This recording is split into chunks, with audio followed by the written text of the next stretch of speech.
SHO APTV ప్రేక్షకులకు నమస్కారం. మనిషి ఏ నొప్పిని భరించలేడు, ముఖ్యంగా పంటి నొప్పిని. దాదాపు మనకు 5 ఏళ్ల క్రితం చూసుకుంటే పిప్పు పన్ను నొప్పి వస్తే కనుక దానంతటా దూడిపోవటం లేదా పీకేయడం తెప్పించి మరొక ఆప్షన్ ఉండేది కాదు. కానీ నేడు మనందరికీ తెలిసిన విషయమే, దంత వైద్యంలో అధునాతన శాస్త్రీయ పద్ధతులు అందుబాటులోకి వచ్చాయి.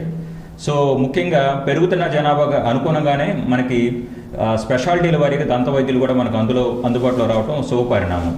సో ఈరోజు మనతో ఉన్నారు మనకి దంత సంబంధిత సమస్యల పట్ల అవగాహన కలిగించడానికి ప్రముఖ దంత వైద్యులు డాక్టర్ గాలి ప్రవీణ్ కుమార్ గారు. నమస్తే డాక్టర్ గారు.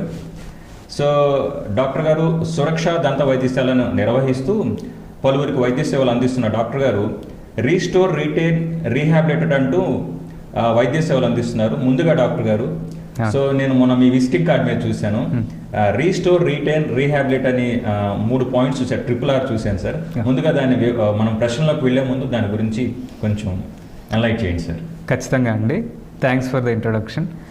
సో మా దంతవైద్య శాస్త్రంలో D1 అనే ఒక శాస్త్రవేత్త చెప్పినట్టు, perpetual preservation of what remains is more important than meticulous replacement of what has been lost. అంటే మనకి న్యాచురల్గా ఉన్న పదార్థాన్ని, అంటే లైక్ మన పళ్ళని మనమే పరిరక్షించుకోవడం అనేది వాటిని తీసివేసి రీప్లేస్ చేయడం కన్నా ఎన్నో రెట్లు ఉత్తమమైనది అని తను కోట్ చేశాడు. సో తన కోట్ అనుగుణంగా రెస్టోర్ అంటే ఉన్న వాటిని పూర్వపు పరిస్థితికి తీసుకురావడం, రీటైన్ అలా పూర్వ పరిస్థితికి తీసుకొచ్చి వాటిని అలానే సర్వైవ్ అయ్యేలాగా చేయడం, అండ్ రీహాబిలిటేట్ తద్వారా మనిషి యొక్క తినే ఎబిలిటీని మనం పెంచడం అనే 3 పద్ధతులు ప్రస్తుతం దంతవైద్యంలో బాగా పాపులర్గా ఉన్నాయండి. So that's what retain, restore and rehabilitate అండి. Thank you sir. సార్ మొదటిగా అసలు ఈ నోటి ఆరోగ్యంలో పంటి యొక్క ప్రాముఖ్యత ఏమిటి సార్? సో నోటి ఆరోగ్యంలో పంటి యొక్క ప్రాముఖ్యత అనలేనిదండి. మొదటిది, అది మనం తినే పదార్థాన్ని బోలస్ అనే సన్నటి పదార్థంగా మారుస్తుంది, తద్వారా మన జీర్ణక్రియ చాలా సులభతరం అవుతుంది. రెండోది, మనకి మొహంలో దవడ ఆరోగ్యము మరియు మనకు దవడని సపోర్ట్ చేసే మజిల్ లేయర్స్ ఆరోగ్యము కూడా మన పళ్ళ హైట్, వాటి ఆరోగ్యాన్ని బట్టే డిసైడ్ అయి ఉంటుంది. ఒకసారి పళ్ళు ఎక్కువగా అరిగినా లేదా ఎక్కువ సంఖ్యలో పళ్ళని తీసివేసినా ఆ మజిల్ ఇంబ్యాలెన్సెస్ అనేవి డెవలప్ అయ్యి ఒకే వైపు తినడము, తద్వారా మనకి టెంపోరోమాండిబులర్ జాయింట్ అనే ఒక చిన్న దవడ ఎముక ఒక ఇష్యూస్ అనేవి రావడం జరుగుతుంది. తద్వారా ఆ నొప్పంతా మెడ వెనుకకి కింద భాగానికి రేడియేట్ అవ్వడం, వారు ఎక్కువ మోతాదులో డాక్టర్ విజిట్స్ తీసుకోవడము, మందులు వాడటము, ఈ సమస్యలన్నీ ఉత్పన్నమవుతాయి. సో పంటిని సత్కాలంలో ట్రీట్ చేసుకుని వాటి నెంబర్ని కనుక మనం ప్రిజర్వ్ చేసుకోగలిగితే డెఫినెట్గా ఇష్యూస్ అన్నీ లాంగ్ టర్మ్లో మనము ప్రివెంట్ చేసిన వాళ్ళం అవుతాం. Very good sir. ఈ జనరల్గా దంతవ్యాధుల లక్షణాలు ఎలా ఉంటాయి సార్? దంతవ్యాధుల లక్షణాలు ప్రతి మనిషిలోనూ ఒకేలాగా ఉండవండి. కొంతమందికి సన్నటి సలుపు లేదా చల్లటి లేదా వేడి నీరు తీసుకున్నప్పుడు జుమ్మని లాగడం, అది కొన్ని సెకండ్స్ నుంచి కొన్ని నిమిషాల వరకు ఉండడం, కొంతమందికి రోజుల తరబడి సన్నటి నొప్పి రావడం, ఇలాంటి లక్షణాలతో మొదలవుతాయి. కొంతమందికి చిగుళ్ళ నుంచి రక్తం రావడం, కొంతమందికి పన్ను ఊగడము మరియు కొరికినప్పుడు బాగా నొప్పిగా ఉండడం, ఇలాంటి లక్షణాలు సామాన్యంగా 99% పంటి వ్యాధుల్లో చూస్తూ ఉంటాము. కాకపోతే ఒక మనిషి పెయిన్ బేరింగ్ ఎబిలిటీ అనేది మారుతూ ఉంటుంది. దీనివల్ల ఖచ్చితంగా నొప్పి ఉంటే మాత్రమే ఏదో పంటి సమస్య ఉన్నట్టు ఎప్పుడు భావించకూడదు. చాలాసార్లు మేము చూసే పేషెంట్స్లో అసలేమీ నొప్పి లేదండి, కాకపోతే అక్కడ నుంచి ఏదో చీముగడ్డలాగా వస్తుంది అని వచ్చేవాళ్ళు కూడా చాలామంది ఉంటారు. సో టైం టు టైం మనం ఆ డెంటల్ చెకప్ అనేది ఎక్కడ కుదిరితే అక్కడ చేయించుకోవడం అనేది that is the best practice. Sir, మనం ఈ నోటి దుర్వాసన కూడా దంత సమస్యగా భావించవచ్చా సార్? ఖచ్చితంగా అండి. నోటి దుర్వాసన అనేది పంటి రిలేటెడ్గాను నోట్లో ఉండే సమస్యల వల్ల వస్తుంది. అలాగే సిస్టమిక్ డిసీజెస్, డయాబెటీస్ కానీ కిడ్నీ లేదా లివర్ మాల్ ఫంక్షన్స్ వల్ల కూడా ఫిష్ ఆర్ ర్యాట్ స్మెల్ అని కూడా అంటుంటారు. సో నోటి దుర్వాసన అనేది పళ్ళకే కాకుండా ఓవరాల్గా శరీరంలో ఉన్న రుగ్మతలను కూడా ఇండికేట్ చేస్తుంది. Okay sir. సార్, ఈ రూట్ కెనాల్ ట్రీట్మెంట్ అంటే ఏమిటి, అది ఎవరికి అవసరం ఉంటుంది? సో రూట్ కెనాల్ ట్రీట్మెంట్ అంటే ఏమిటి అనేది తెలుసుకునే ముందు మనం అసలు పంటిలో ఉండే స్ట్రక్చర్ గురించి టూకీగా తెలుసుకుందామండి. పంటిని మనం క్రౌన్ అండ్ రూట్ అనే 2 భాగాలకు విభజించవచ్చు. క్రౌన్ మనకి నోట్లో కనపడేది, రూట్ అనేది చిగురు కప్పివేసి ఎముకలో ఉండేదన్నమాట. సో మనకి ఫస్ట్ పంటి నిర్మాణం గురించి కొంత అవగాహన తెచ్చుకుందాం అండి. సో పంటలో మనకి ఎనామిల్, లోపల డెంటిన్, ఇలా వేర్లో సిమెంటం అనే 3 పొరలు ఉంటాయండి. దీన్ని మనం క్రౌన్ అంటాము, దీన్ని మనం రూట్ అంటాము. క్రౌన్ అంటే మనకి పంటలో నోట్లో మనకి కనిపించే భాగం అనేది క్రౌన్, కనపడే భాగం అని వచ్చేటప్పటికి అది రూట్ అని మనము వ్యవహరిస్తూ ఉంటాం అన్నమాట. ఎప్పుడైనా పన్ను విరగడము లేదా పన్ను అరగడము లేదా పంటి లోపల మనకి క్రాక్స్ లాంటివి రావడం వల్ల పన్ను పుచ్చు అనేది ఇట్లా డెవలప్ అవడానికి అవకాశం ఉంటుంది. ఇలా ఇన్ఫెక్షన్ డెవలప్ అయినప్పుడు పంటి లోపల ఉండే నరాన్ని మనము పల్ప్ అంటూ వ్యవహరిస్తూ ఉంటాము లేదా పంటి నరం అంటాము. దీనికి మనకి ఎముకలో నుంచి చాలా నర్వ్స్ అండ్ బ్లడ్ వెసల్స్ కూడా సప్లై ఉంటుంది మిగతా ఆర్గాన్స్ లానే. ఎప్పుడైతే ఈ పంటి నరం అనేది కుళ్ళిపోవడం జరుగుతుందో ఈ బ్యాక్టీరియా ఇన్ఫెక్షన్ వల్ల, ఆ ఇన్ఫెక్షన్ అంతా కూడా వేరు చివరన చేరి కొరికినప్పుడు నొప్పి లేదా ఎముకలో ఇన్ఫెక్షన్ని మనకి కలిగించడం అనేది జరుగుతుంది. సో మనము చేసే ట్రీట్మెంట్ ఈ వేరు లోపల ఉన్న చివరి భాగం వరకు ఉన్న ఇన్ఫెక్షన్ని రిమూవ్ చేస్తున్నాం, అంటే రూట్ లోపల ఉన్న కాజ్ని రిమూవ్ చేస్తున్నాం కాబట్టి దాన్ని రూట్ కెనాల్ అంటాం. సాధారణ పరిభాషలో రూట్ కెనాల్ అంటే వేరు లోపల ఉండే కెనాల్ అని మాత్రమే అర్థం. రూట్ కెనాల్ ట్రీట్మెంట్ అంటే దానికి ట్రీట్మెంట్ చేస్తున్నాం కాబట్టి రూట్ కెనాల్ ట్రీట్మెంట్ అని మనం వ్యవహరిస్తూ ఉంటాం అన్నమాట. రెండోది చిగుళ్ళ వ్యాధి. చాలా దీర్ఘకాలికంగా చిగుళ్ళ వ్యాధి ఉండి చిగురు తొలగిపోయి మన పంటి మీద ఉండే సిమెంటం అనే లేయర్ కనుక బయటికి ఎక్స్పోజ్ అయితే బ్యాక్టీరియా చాలా సులభంగా పంటి నరంలోకి ఎంటర్ అవుతాయి అన్నమాట, సన్నని డెంటినల్ ట్యూబ్యూల్స్ అనే రంధ్రాల ద్వారా. దీనివల్ల వచ్చే ఇన్ఫెక్షన్ కూడా పంటి నరం కుళ్ళిపోయి బయటికి ఇన్ఫెక్షన్ రావడానికి కారణం అవుతుంది. సో వీటిని ఎండోపెరియోలీజియన్స్ అని, పెరియోయిడ్ ఎండోలీజియన్స్ అని, వాటి కాజ్ని బట్టి మనము డిఫరెన్షియేట్ అనేది చేస్తూ ఉంటాం.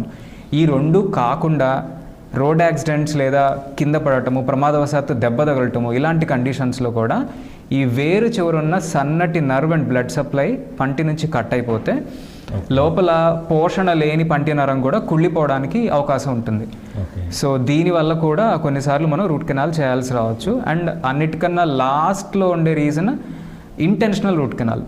కొన్నిసార్లు మనిషి వయసుని బట్టి లేదా ఫ్యూచర్లో ఈ పంటి నరం పాడే ఇన్ఫెక్షన్ వస్తే మా మనిషి మళ్ళీ డెంటల్ విజిట్స్కి రాలేడు అనుకున్న కండిషన్స్లో పంటి నరానికి చాలా దగ్గరగా పన్ను విరిగినప్పుడు కూడా అసలేమీ కంప్లైంట్ లేకపోయినప్పటికీ ఫ్యూచర్లో వచ్చే డిసడ్వాంటేజెస్ని దృష్టిలో పెట్టుకుని రూట్ కెనాల్ అనేది చేయడం జరుగుతుంది. అంటే మనం ప్రివెంటివ్ మెజర్గా భావిస్తాం.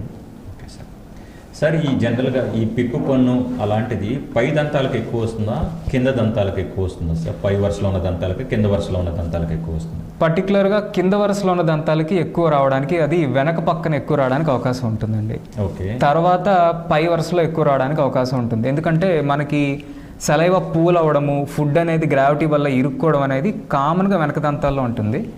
సో ఈ వెనక దంతాల తర్వాత మనకి పుచ్చు అనేది ఎక్కువ లోపల భాగంలో ముందు పళ్ళకి అనేది వస్తూ ఉంటుంది. చిగుళ్ళ వ్యాధులు కూడా అదే రీజన్లో ఎక్కువ వస్తాయి. ఈ దంతాలకు సంబంధించి మరో ప్రశ్న సార్. చెప్పండి. జనరల్గా మనకి విజ్డమ్ టీత్, జ్ఞాన దంతాలు అంటూ ఉంటారు. అవి జ్ఞాన దంతాలు కొంతమందికి ఇబ్బంది కలిగించవచ్చు, కొంతమందికి ఇబ్బంది లేకపోవచ్చు. అసలు జ్ఞాన దంతాలతో మనకి నమలడానికి ఏమైనా ఉపయోగం ఉంటుందా, వాటిని తీసివేయవచ్చు సార్? జ్ఞానదంతాలు అనేవి థర్డ్ మోలార్స్ అంటామండి, విజ్డమ్ టీత్ అని కూడా అంటాము ఇంగ్లీష్లో. వాటి రోల్ ఖచ్చితంగా డెంటిస్ట్రీలో ఉందండి. అంటే మనము తినడంలో అవి ఖచ్చితంగా హెల్ప్ చేస్తాయి. కాకపోతే ఏంటంటే మనకి మదర్ నుంచి ఫాదర్ నుంచి డిఫరెంట్ ట్రేట్స్ రావడం వల్ల మనకున్న పంటి సైజు, దాన్ని ఇముడ్చుకోగలిగే జా సైజ్ అనేవి అన్నిసార్లు ప్రపోర్షనేట్గా ఉండవు. అవి ప్రపోర్షనేట్గా ఉన్నప్పుడు చాలామందిలో జ్ఞానదంతాల మీద కూడా చక్కగా ఫుడ్ అది తీసుకుంటారు, జాగ్రత్తగానే ఉండడానికి అవకాశం ఉంటుంది. ఎప్పుడైతే పంటి మందము లేదా పంటి మెటీరియల్ ఎక్కువ ఉండి ఉన్న జా సైజ్ చిన్నది ఉంటే అది రావడానికి ఇబ్బంది పడుతూ వెనక్కి లేదా పక్కకి పెరుగుతూ ఉంటుంది. అట్లాంటి కండిషన్స్లో దాని మీద ఉన్న చిగురు పూర్తిగా తొలగకుండా దాని కింద ఒక అటాచ్మెంట్ లాగా ఉండిపోతుంది. అక్కడ ఫుడ్ ఇరుక్కోవడము, దానివల్ల చుట్టుపక్క చిగురు వాపు రావడం ఇత్యాది విషయాల వల్ల మాత్రమే జ్ఞానదంతాలని మనము తీసివేయాల్సిన అవసరం ఉంటుంది. అదర్వైజ్ ఇంటాక్ట్గా మనం ఉంచుకోవచ్చు. మిగతా పళ్ళని ఎట్లయితే ట్రీట్ చేస్తామో దాన్ని కూడా మనం అలాగే కన్సిడర్ చేసి ట్రీట్ చేయొచ్చు. సో మీరు ఇంతకుముందు చెప్పున్నారు సార్, పిప్పు పన్నుకి మనం రూట్ కెనాల్ ట్రీట్మెంట్ తీస్తామని. అవునండి. ఈ రూట్ కెనాల్ ట్రీట్మెంట్ జనరల్గా ఒక్కొక్క సిట్టింగ్కి ఎంత సమయం పడుతుంది సార్? ఎన్ని సిట్టింగ్స్ అవసరం ఉంటుంది సార్? రూట్ కెనాల్ అనేది బేసిక్గా మనము ఇన్ని సిట్టింగ్స్ అని ఖచ్చితంగా ఎప్పుడూ డిసైడ్ చేయలేమండి. అది పంటి చివర ఉన్న ఇన్ఫెక్షన్ లెవెల్ని బట్టి డిసైడ్ అయి ఉంటుంది. So patient mild to moderate ఇన్ఫెక్షన్తో వస్తే 99% మనం సింగిల్ విజిట్లో కంప్లీట్ చేయగలుగుతాం. బట్ కొన్నిసార్లు సమయభావం వల్ల సింగిల్ విజిట్ చేయడానికి ఎక్కువ సమయం కనుక తీసుకునేటట్లయితే, లేదు పేషెంట్ బాగా పెద్దవాళ్ళు అయ్యండి, ఏదైనా మెడికల్ ఇష్యూస్ ఉన్నట్లయితే వాళ్ళని అటెస్టెడ్ డెంటల్ పొజిషన్లో కూర్చోబెట్టలేం కాబట్టి మల్టిపుల్ విజిట్స్ కింద డివైడ్ చేస్తాం. సో కేవలం పంటి పరిస్థితి మాత్రమే చూసుకునేటట్లయితే పంటి ఇన్ఫెక్షన్ని బట్టే మనము కన్సిడర్ చేస్తాం అనమాట. బాగా ఎక్కువ ఇన్ఫెక్షన్ ఉంటే ఒకటేసారి ఆ ఇన్ఫెక్షన్ని మనం రిమూవ్ చేయలేం కాబట్టి యాంటీబయాటిక్స్ లాంటివి వాడుతూ కూడా పంటి లోపల మనం ఒక మెడిసిన్ అనేది పెడతాము, ఇంట్రాకెనాల్ మెడికమెంట్ అంటారు. ఆ మెడికమెంట్ పెట్టి మన సమయానుకూలంగా 5 రోజుల నుంచి వారం తర్వాత మళ్ళీ ఇంకో విజిట్ పెట్టుకుని ఎక్కువ సార్లు మనము 2 విజిట్స్లోనే దాన్ని క్లోజ్ చేయడానికి అవకాశం ఉంటుంది. కొన్నిసార్లు పెద్ద పెద్ద కణుతులు కనుక వచ్చినట్లయితే ఈ పంటికున్న ఇన్ఫెక్షన్ మూలంగా చీమ్ అనేది పంటి నుంచి కూడా కారిపోతూ ఉంటుంది. సో అట్లాంటి కండిషన్స్లో మనం ఆ పంటి లోపల ఉన్న రూట్ కెనాల్ అనే పార్ట్ని డ్రై చేయలేము వెంటనే. సో దానికి ఆ ఇన్ఫెక్షన్ తగ్గేదాకా 5 నుంచి 6 విజిట్స్ కూడా పట్టచ్చు. కాకపోతే ప్రతి విజిట్ దగ్గరగా అరగంట, 20 నిమిషాల నుంచి అరగంట ఉండే అవకాశం ఉంటుంది మల్టీ విజిట్లో. సింగిల్ విజిట్ ట్రీట్మెంట్ కనుక చేసుకునేటట్లయితే మనకి దాదాపుగా 45 నిమిషాల నుంచి గంటన్నర వరకు కూడా పట్టచ్చు. ఇంకొక విషయం ఏంటంటే, మనము రూట్ కెనాల్ లోపల వేర్ల గురించి ఇందాక నేర్చుకున్నాం కదా, అవి అన్నిసార్లు స్ట్రైట్గా ఉండవండి. కొన్నిసార్లు చాలా వంకరగా, సన్నగా, సంక్లిష్టంగా ఉంటాయి ఇన్ఫెక్షన్ని బట్టి. వాటిని నెగోషియేట్ చేయడానికి కూడా మనకి ఎక్కువ సమయం అనేది పట్టచ్చు. సార్, ఈ మధ్య తరచుగా ప్రాముఖ్యతలో వింటున్న ఒక వర్డ్ ఏంటంటే సింగిల్ సిట్టింగ్ రూట్ కెనాల్ అని. సో ఈ సింగిల్ సిట్టింగ్ రూట్ కెనాల్లో రిలయబిలిటీ ఎంత పర్సంటేజ్ ఉంటుంది sir? Single sitting root canal is the best way to address when there is mild to moderate infection అండి. ఎందుకంటే అంతకుముందు మనకి ఇంత మంచి మెటీరియల్స్ అవైలబుల్గా లేవు. ప్రస్తుతం మనకి లేజర్ బేస్డ్ డిజిన్ఫెక్షన్ అని, అల్ట్రాసోనిక్ యాక్టివేషన్ అని, రబ్బర్ డ్యామ్ అని, ఇట్లాంటి చాలా మోడర్న్ టెక్నిక్స్ ప్రెడిక్టబిలిటీ ఆఫ్ సక్సెస్ని బాగా ఇంక్రీజ్ చేశాయి. సో 2 సార్లుగా రీసెర్చ్ కూడా ఉంది. చాలా పేరు మోసిన యూనివర్సిటీస్ రీసెర్చ్లో కూడా రూట్ కెనాల్ మల్టీ విజిట్ చేసినప్పుడు ఉన్న సక్సెస్ రేట్, సింగిల్ విజిట్ చేసినప్పుడు ఉన్న సక్సెస్ రేటు చాలా దగ్గరగా ఉన్నాయి. And it is most commonly 2 సార్లు ఎనస్థీషియా ఇవ్వాల్సిన అవసరం ఉండదు, పేషెంట్ మళ్ళీ తిరగాల్సిన అవసరం ఉండదు. కొన్నిసార్లు పేషెంట్ నెగ్లిజెన్స్ వల్ల నొప్పి తగ్గిపోయింది అని చెప్పి మళ్ళీ మన దగ్గరికి రావడం మానేస్తారు. ఆ గ్యాప్లో కనుక పంటి మీద కొరికితే టెంపరీ ఫిల్లింగ్స్ విరగడము, పన్ను విరిగి మళ్ళీ తీసేయాల్సి రావడం, ఇట్లాంటి ఇష్యూస్ అన్నిటిని కూడా మనం అవాయిడ్ చేస్తాం. అండ్ అన్నిటికన్నా బాగా ఇంపార్టెంట్ది టెంపరీ ఫిల్లింగ్స్ అనేవి లీక్ అవ్వచ్చు. కానీ సింగిల్ విజిట్లో రూట్ కెనాల్ని క్లోజ్ చేయడం వల్ల ఆ సీలింగ్ ఎబిలిటీ అనేది చాలా సుపీరియర్గా ఉంటుంది. డెఫినెట్గా సక్సెస్ రేట్ ఎక్కువ ఉంటుంది. ఈ రూట్ కెనాల్ ట్రీట్మెంట్ జరిగేటప్పుడు నొప్పి ఏమైనా ఉంటుందా సార్? ఇది చాలా టిపికల్ క్వశ్చన్ అండి. బట్ కరెంట్ డెంటిస్ట్రీలో మనకి ఆర్టికెన్ అని, లాంగ్ యాక్టింగ్ అనస్థీషియా ఏజెంట్స్ అని, సో మంచి ఇన్ఫిల్ట్రేషన్ టెక్నిక్స్ అన్నీ కూడా ఉన్నాయండి. సో ఫస్ట్ ఆఫ్ ఆల్ ప్రాపర్గా మత్తు ఇవ్వడం ద్వారా 95% నొప్పిని మనం పూర్తిగా తగ్గిస్తాము పేషెంట్కి వర్క్ చేసేటప్పుడు. ఒకవేళ పేషెంట్ అన్బేరబుల్ పెయిన్తో వస్తే ప్రీ ఆపరేటివ్ అనాల్జీసియా అంటే మనం ప్రొసీజర్ చేసే ముందే వాళ్ళకి నొప్పికి సంబంధించిన బిళ్ళలు అవి ఇవ్వడము, అవి చేయడం ద్వారా చాలా వరకు నొప్పిని మనము కంట్రోల్ చేస్తాం. This is a combination therapy అంటారు. కొంతమందిలో టీటీఆర్ ఛానల్స్ అనేవి డెవలప్ అవుతాయండి. When there is severe infection, బాగా ఎక్కువ ఇన్ఫెక్షన్ ఉన్నప్పుడు, లేదా పంటి లోపల నరం విపరీతమైన బ్యాక్టీరియా కంటెంట్కి గురైనప్పుడు మనము ఇచ్చే మత్తు పంటి నరం దాకా రీచ్ అవ్వదు. ఇట్లాంటి కండిషన్స్లో మనం ఏం చేస్తాము అంటే పేషెంట్కి కొద్దిగా మోటివేట్ చేసి ఇంట్రాపల్పల్ అనస్థీషియా అనే ఒక టెర్మినల్ టెక్నిక్ ఉంటుంది. అంటే డైరెక్ట్గా పంటి నరానికి మత్తు ఇచ్చేస్తాము. ఇక అది ఇవ్వగలిగినప్పుడు సామాన్యంగా 100% పేషెంట్కి పెయిన్ అనేది ఉండదు. బట్ స్టిల్ ఇది చేసిన తర్వాత కూడా కొంతమందికి సెన్సేషన్ అనేది ఉండొచ్చు. చాలా రేర్గా, అంటే పేషెంట్ పెయిన్ ఎబిలిటీ అని మనం మాట్లాడుకున్నాం కదండి, దాన్ని బట్టి ఆ పెయిన్ బేర్ చేయలేకపోతే అప్పుడు మనము డీవైటలైజర్ అనే ఒక పేస్ట్ అనేది ఆ పంటి నరం మీద ప్లేస్ చేసి అది పూర్తిగా నిర్జీవం అవ్వడానికి వెయిట్ చేస్తాం. ఒక 2 రోజుల తర్వాత అసలు పెయిన్ లేకుండా పేషెంట్ ట్రీట్మెంట్ చేయించుకుంటారు. Very nice. సో డాక్టర్ ముఖ్య ఉద్దేశం పేషెంట్కి నొప్పి లేకుండా చేయటం ప్రయత్నాలన్నీ అంతేనండి. సార్, ఇంకొక విషయం ఏంటంటే ఈ రూట్ కెనాల్ ట్రీట్మెంట్ని ఏ స్పెషలైజేషన్ కలిగిన దంత వైద్యులు జనరల్గా నిర్వహిస్తారు సార్? రూట్ కెనాల్ ట్రీట్మెంట్కి స్పెషాలిటీ అనేది కన్జర్వేటివ్ డెంటిస్ట్ అండ్ ఎండోడాంటిక్స్ అంటారండి. సో భారతదేశంలో దీన్ని రెస్టరేటివ్ డెంటిస్ట్ అండ్ ఎండోడాంటిక్స్ అని కూడా వ్యవహరిస్తూ ఉంటారు. ఎండోడాంటిస్ట్ అనే డాక్టర్ ఒక 3 సంవత్సరాలు కొన్ని వేల రూట్ కెనాల్స్ పేషెంట్స్ మీద చేసి దానిలో ఖచ్చితత్వాన్ని అచీవ్ చేయగలుగుతారు. సో వాళ్ళకి ఆ స్పెషాలిటీ చేసిన డాక్టర్స్కి ఏంటంటే పంటి లోపల అన్నిసార్లు ఒక నిర్దిష్టమైన కెనాల్స్ లేదా వేర్లు మాత్రమే ఉంటాయని ఎప్పుడూ ఉండదు. ఒక్కొక్క పంటికి ఒక మనిషికి ఉన్న 2 పళ్ళల్లో కూడా ఒకేలాంటి పళ్ళల్లో వేరే వేరే నిర్మాణం ఉండడానికి అవకాశం ఉంటుంది.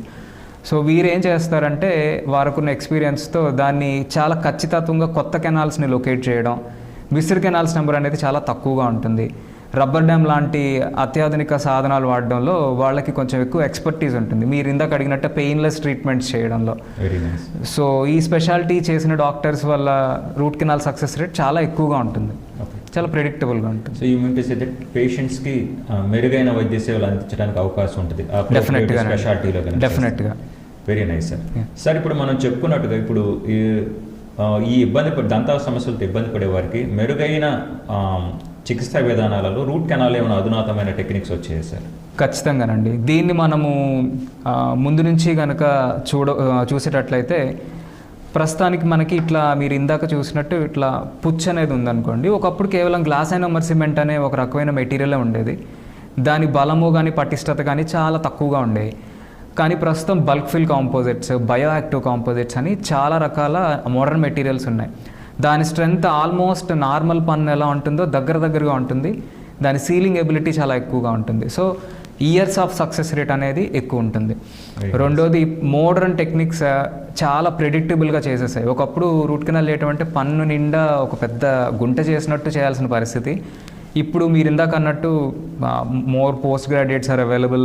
ఆ స్పెషాలిటీ గురించి అవేర్నెస్ వచ్చింది. Now we are going for something known as a truss access or modern endodontic access.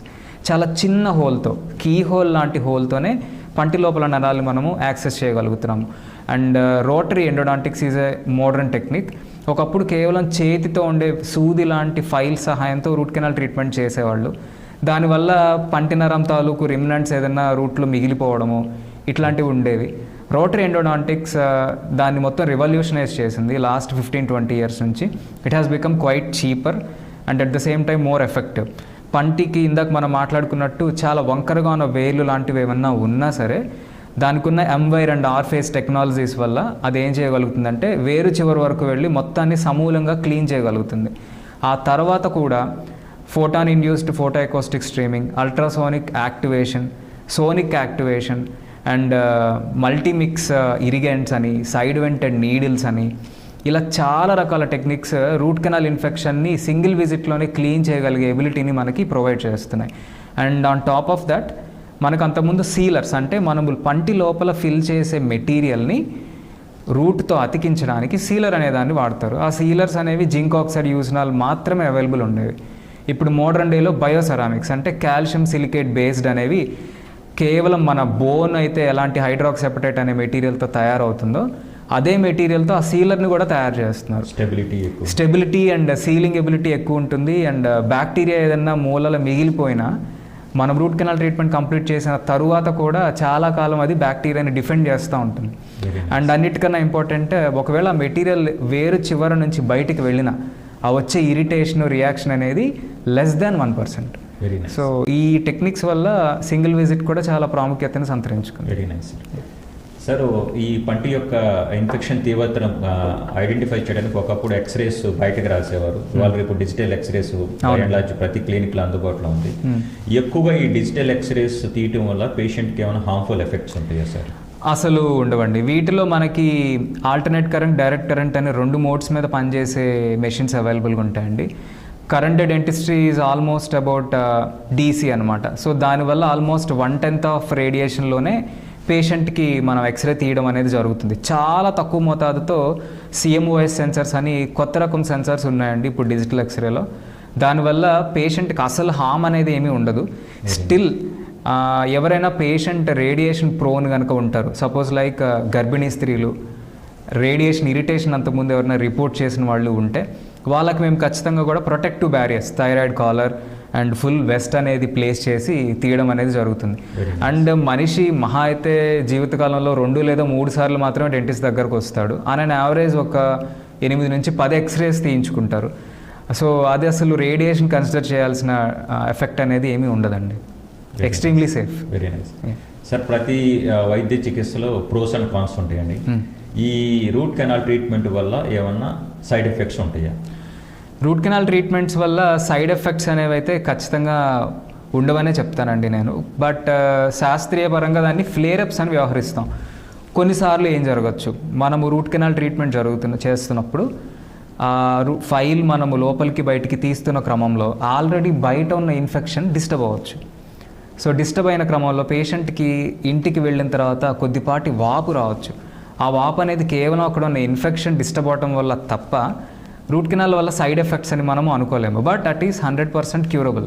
దానికి తగ్గట్టుగా డ్రైనేజ్ అది చేసుకోవచ్చు, ఆ నొప్పి తగ్గేలాగా చేయొచ్చు, మళ్ళీ అదేవిధంగా రూట్ కెనాల్ కంటిన్యూ చేయొచ్చు. చాలా తక్కువ కండిషన్స్లో వేరు సంక్లిష్ట నిర్మాణం వల్ల మనం వాడే ఇన్స్ట్రుమెంట్ ఏదైనా లోపల ఫ్రాక్చర్ అయ్యే అవకాశం ఉంది. మెకానికల్ ఫెయిల్యూర్ అనేది డెఫినెట్గా ఎలాంటి మెటల్కి అయినా సరే ఉంటుంది. ఆ టార్షన్ దాటగానే ఫైల్ కనుక ఫ్రాక్చర్ అయితే అప్పుడు కొన్నిసార్లు రూట్ కెనాల్ ట్రీట్మెంట్ ఫెయిల్ అవ్వడానికి కూడా కొంత అవకాశం ఉంది. బట్ ఈరోజు డెంటిస్ట్రీలో దాన్ని బైపాస్ చేయడానికి, ప్రాపర్గా సీల్ చేయడానికి కూడా 100% సేఫ్ మెజర్స్ ఉన్నాయి. ఇవి రెండు జరిగాయి కాబట్టి ఖచ్చితంగా రూట్ కెనాల్ ఫెయిల్ అవుతుంది, పన్ను పీకించుకోవాలని అవసరం ఏమీ ఉండదు. ఎక్కువ కండిషన్స్ అనేవి ఎలిమినేట్ చేయగలుగుతున్నాము. కొంతమందికి ఒక అపోహ ఉండొచ్చు, రూట్ కెనాల్ ట్రీట్మెంట్ చేయించుకున్న తర్వాత కూడా చాలాసార్లు నొప్పి తగ్గలేదు, ఆ తర్వాత 2-3 ఏళ్ల తర్వాత కూడా మళ్ళీ పీకించేసుకున్నాము. ఇవి ఎప్పుడు జరుగుతాయి? మనం ఏదైనా ఎడిషనల్ కెనాల్స్ని మిస్ చేయడం వల్ల, లేకపోతే సమూలంగా పంటి నరాన్ని తీసివేయలేకపోవడం వల్ల, ఇట్లాంటి విషయాల వల్ల ఆ ఇన్ఫెక్షన్ ఉండొచ్చు. బట్ అప్పుడు కూడా మీరు పన్ను పీకించుకోవాల్సిన అవసరం ఉండదు. రూట్ కెనాల్ అని ఆల్రెడీ జరిగిన రూట్ కెనాల్ని మళ్ళీ రెండోసారి చేసి దాని సక్సెస్ పెంచవచ్చు. ఇక అది కూడా చేయలేని పరిస్థితిలో అపెసెక్టమీ, పెరియాపికల్ సర్జరీ, ఇంటెన్షనల్ రీప్లాంటేషన్ ఇట్లాంటి టెక్నిక్స్ కూడా అవైలబుల్గా ఉన్నాయి. సో సైడ్ ఎఫెక్ట్స్ అనేవి అయితే వర్రీ అవ్వాల్సింది ఏం లేదండి.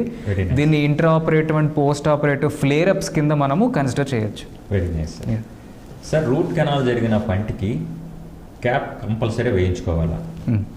ఇది చాలా కామన్గా అడిగే క్వశ్చన్ అండి.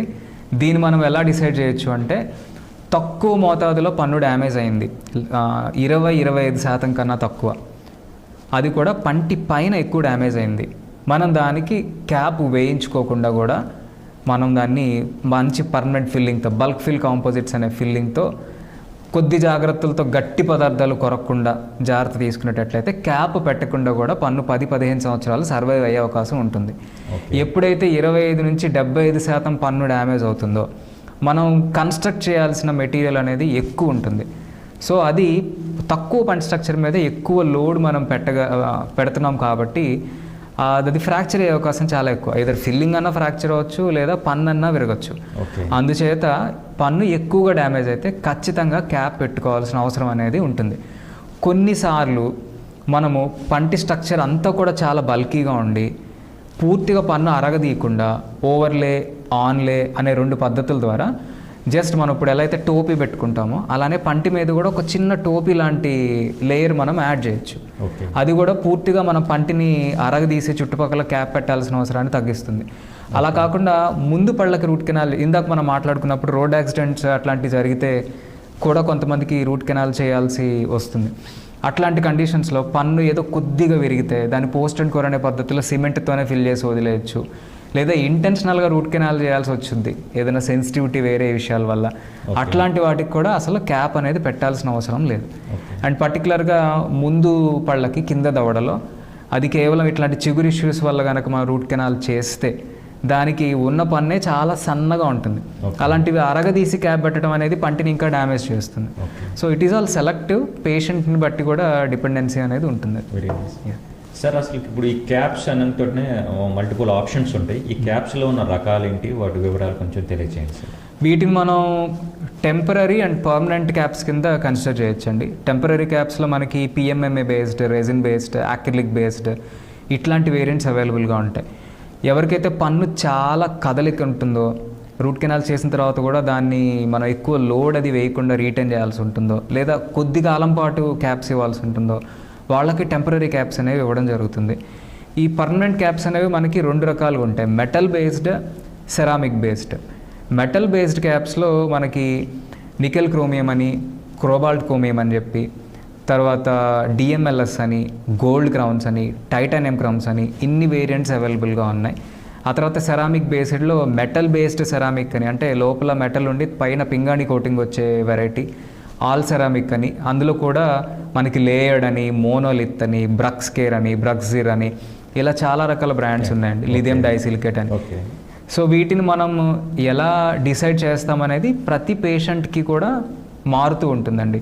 సపోజ్ ఇప్పుడు ఓల్డ్ ఏజ్లో క్యాప్ పెట్టించుకోవడానికి వచ్చి లుక్ వైజ్ మనకు అంత ఇంపార్టెన్స్ లేదు, విపరీతంగా పళ్ళు అరిగిపోయి ఉన్నాయి, అలాంటి వాళ్ళకి క్యాప్స్ ఇచ్చినప్పుడు పింగాణి ఈజీగా బ్రేక్ అయిపోతుంది. పంటి స్ట్రక్చర్ చాలా పల్చగా తక్కువ హైట్తో ఉంది, అట్లాంటి వాళ్ళకి కూడా సెరామిక్ క్యాప్స్ అనేవి ఎక్కువ రిటర్న్ అవ్వడానికి అవకాశం లేదు. సో అలా కాకుండా మెటల్ అలర్జీస్ ఉన్నాయి, లేదా వాళ్ళు నవ్వినప్పుడు ఆ పన్ను కనపడుతుంది, సో సెన్సిటివిటీ ఇష్యూస్ ఉన్నాయి, అంటే నోట్లో మనకి పాతకాలంలో పెట్టినట్టు సిల్వర్ అమాల్గమ్ ఫిల్లింగ్స్, లేదా వేరే మెటల్తో తయారు చేసిన క్యాప్స్ ఉన్నాయి. మనం చిన్నప్పుడు చదువుకుని ఉంటాము, ఎలక్ట్రోలైటిక్ డిశ్చార్జ్ అంటారు. సో 2 డిస్సిమిలర్ మెటల్స్ ఉండటం వల్ల కూడా వాళ్ళకి ఏదో రకమైన టేస్ట్ సెన్సేషన్ అనేది వస్తూ ఉంటుంది. సో వీటన్నిటిని కన్సిడర్ చేసి ఒక 2-3 రకాల క్యాప్స్ ఆప్షన్స్ అనేవి మనం పేషెంట్కి చెప్పడం జరుగుతుంది అనమాట. సో ఒక క్యాప్ ప్రతి మనిషికి సూట్ కాదు, కస్టమైజ్డ్ ఆప్షన్ అండి. Very nice sir. జనరల్గా ఇంకొకటి ఏంటంటే దంత వైద్యంలోకి వచ్చేసరికి మధ్యతరగతి వాళ్ళకి, దిగువ తరగతి వాళ్ళకి కామన్గా కలిగే డౌట్ ఏంటంటే అసలు ఈ రూట్ కెనాల్కి ఎంత ఖర్చు అవుతుంది, తర్వాత పెట్టే క్యాప్కి ఎంత ఖర్చు అవుతుంది, ఇది అందుబాటులో ఉందా సామాన్య ప్రజలకి? మంచి క్వశ్చన్ అడిగారండి. సో ఈ రూట్ కెనాల్ కాస్ట్ అనేది నేను టిపికల్గా 3 విషయాల మీద ఫోకస్ చేసి చెప్తానండి. ఒకటి, మనకి రూట్ కెనాల్ చేసే స్పెషలిస్ట్. రెండోది, ఈ పంటి లోపల వాడే గట్టపరచ టెక్నిక్. మనం సింగిల్ కోన్ వాడుతున్నామా, చేత్తో మాత్రమే చేసి రోటరీ వాడకుండా రూట్ కెనాల్ కంప్లీట్ చేస్తున్నామా, దానికి ఏ సీలర్ వాడుతున్నాము, zinc oxide based sealers వాడుతున్నామా, బయోసెరామిక్ sealers వాడుతున్నామా, ఆ రెస్టరేషన్ చేసేటప్పుడు కూడా వామ్ వెర్టికల్ కంపాక్షన్ ఆర్ థర్మోప్లాస్టిక్ ఆబ్జరేషన్ అనే టెక్నిక్ వాడుతున్నామా, పన్ను ఎంత డ్యామేజ్ అయింది, ఆ పంటికి మనం పెట్టేది కాంపోజిట్ సిమెంటా, పోస్ట్ అండ్ కోర్ చేసి పెడుతున్నామా, లేదా గ్లాస్ ఐనమర్ అనే మామూలు సిమెంటే పెడుతున్నామా, వీటి బేసిస్ మీద మనము కాస్ట్ అనేది డిఫరెన్షియేట్ చేయడం జరుగుతుంది. సో లోయెస్ట్ కాన్ఫిగరేషన్లో లేదా ఎక్కువ పళ్ళకి చేసినప్పుడు ఆ ప్రైస్ అనేది ప్రస్తుత రోజుల్లో 3,000 నుంచి 6,000 దాకా ఉండొచ్చండి రూట్ కెనాల్ ట్రీట్మెంట్కి. సో ప్రస్తుతం 2024 గురించి చెప్తున్నాను నేను, పాత అంతే, ప్రస్తుతం కరెంట్ ఇయర్ గురించి. ఆ క్యాప్ కాస్ట్ అనేది ఇందాక మనం డిస్కస్ చేసుకున్నట్టు కస్టమైజ్డ్ అండి. అన్నిటికన్నా తక్కువ రకం క్యాప్లు వచ్చేటప్పటికి 2,000 నుంచి కూడా మొదలవుతాయి. సో వారంటీ అనే ఒక క్రైటీరియా మాత్రమే పెట్టుకోకుండా మనకి ఫస్ట్ ఏది బేసిక్గా సూట్ అవుతుంది అనే దాన్ని బట్టి డాక్టర్ సజెషన్ తీసుకోవడం మంచిది. సార్, మనం దంతాల సంరక్షణని ఆరోగ్యపరంగా భావించాలా, లేదా కాస్మెటాలజీ కింద కూడా భావించాల్సిన అవసరం ఉందా సార్? 99% ఆరోగ్యంగా దంతాల సంరక్షణ చూసుకోవడమే మేము సపోర్ట్ చేస్తామండి. కాస్మెటిక్ అపీరెన్స్ అనేది పర్సనల్ పర్స్పెక్టివ్. పళ్ళ మధ్యలో సందులు ఉన్నాయి కాబట్టి మీరు చూడడానికి బాగాలేరు, లేదా ఈ పన్ను వంకరగా ఉంది కాబట్టి మీ నవ్వు అంత బాగాలేదు అనేది ఇట్ ఈస్ పర్సనల్ పర్స్పెక్టివ్. అది కేవలం అందానికి సంబంధించింది మాత్రమే. మేము కూడా పేషెంట్స్కి ఏం చెప్తామంటే, మాకు ఇట్లా క్లిప్ ట్రీట్మెంట్ కావాలి అని అడుగుతారు వచ్చి. సో మీరు are you happy or not happy? If you are happy, పక్కన వాళ్ళ మాటలు ఏవి కూడా వినొద్దు. మీకు బాగుంది, మీ స్మెల్ అనిపిస్తే please go ahead.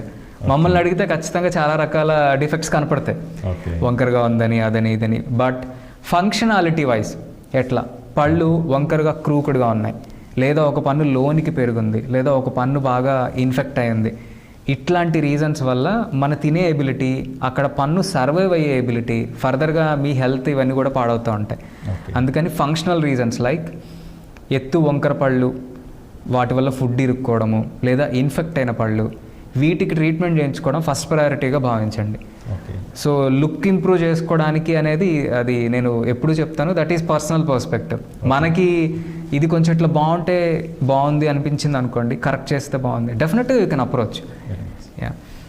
So nowadays it is like ఎక్కువ మంది కూడా సాఫ్ట్వేర్ ఎంప్లాయీస్ ఉంటున్నారు. సో స్మైల్ మీద ఉన్న అవగాహన పెరిగింది. ఒకప్పుడులాగా అలా నవ్వితే సందులు కనపడకూడదనే కాన్షియస్నెస్ పెరిగింది.